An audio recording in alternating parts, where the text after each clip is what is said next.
Hey y'all, hey, it's your girl Lavin. Came on here just to speak real quick. Okay, so I watched the Hood Hit List, a cautionary tale live with Rashida and her candle business and the whole little story. So if you haven't watched it, I suggest you go watch it. I posted it on my story, but it encouraged me to share this story.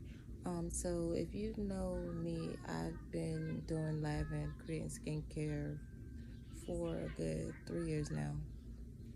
Um, Last year I decided that I just didn't want me to be all, like, basically the same thing she said.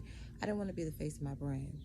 I didn't want people to just see me all up and down my timeline. I didn't want to do that. And especially at the time, the headspace I was in last year, I didn't want to be behind my brand because I wasn't my best. So I didn't want to be behind the camera, if you get where I'm coming from.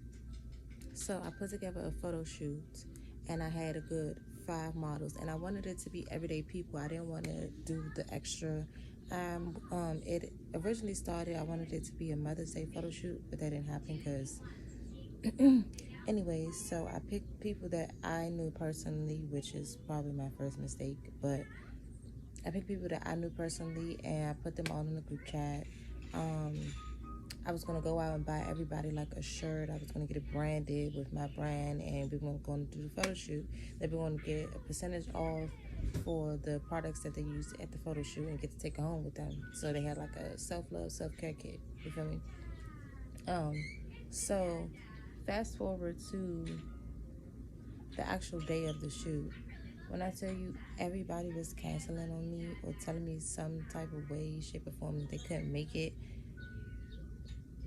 And so we're at the place because I did it in DC at the Botanical Gardens. That's where I wanted to do it at because it fits the theme for my brand because it's all natural. So we were in, a garden because that's the vibe. So pretty much nobody can make it. Nobody can make it.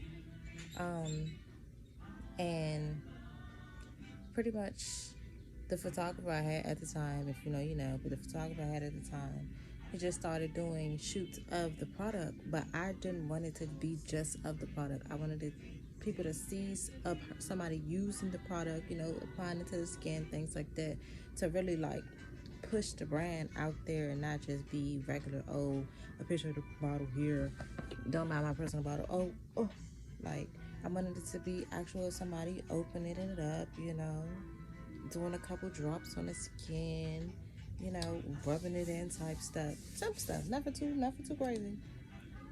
And while I wanted that, I didn't realize that I could do that myself. I dressed in the colors and something laughing because I had everybody wear something laughing if they didn't have the shirt. And yeah, that's what we're gonna do.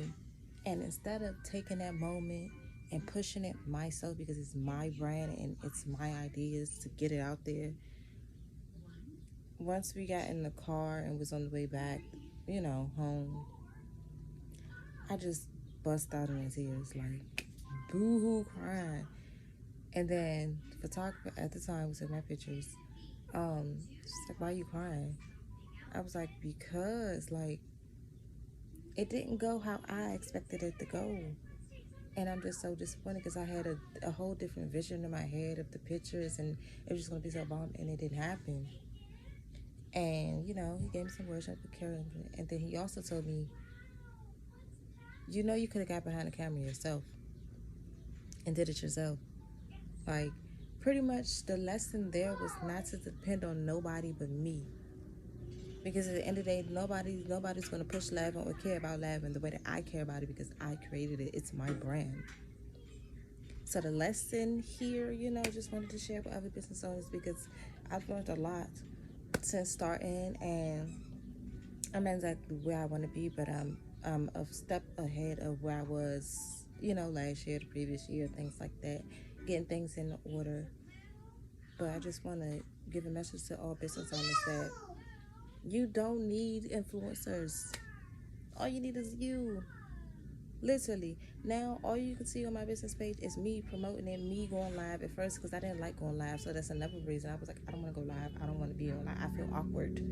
I feel awkward. Now I make videos all the time talking to myself.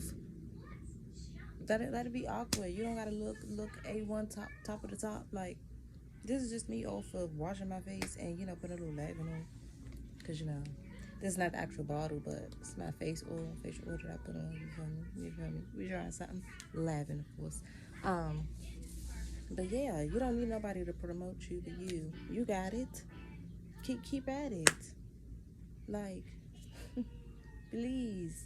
I remember I was looking at like trying to get other influencers and willing to send my products out for free and pay for shipping for other influencers to promote it, not knowing what their following is like, not knowing how much influence that they have over their followers and who's actually going to purchase my product.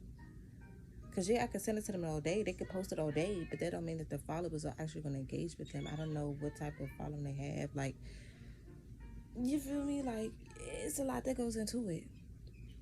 So I know the ones that are following me and that are here for laughing and want to see my growth and that are actually interested in skincare, they gonna mess with me. They gonna F with me. And that's all you need. Promote you. Pass out your business cards. Go to the farmers markets and the pop-ups and promote you. Because you know your product best. You know what you sell best because it's yours. Peace.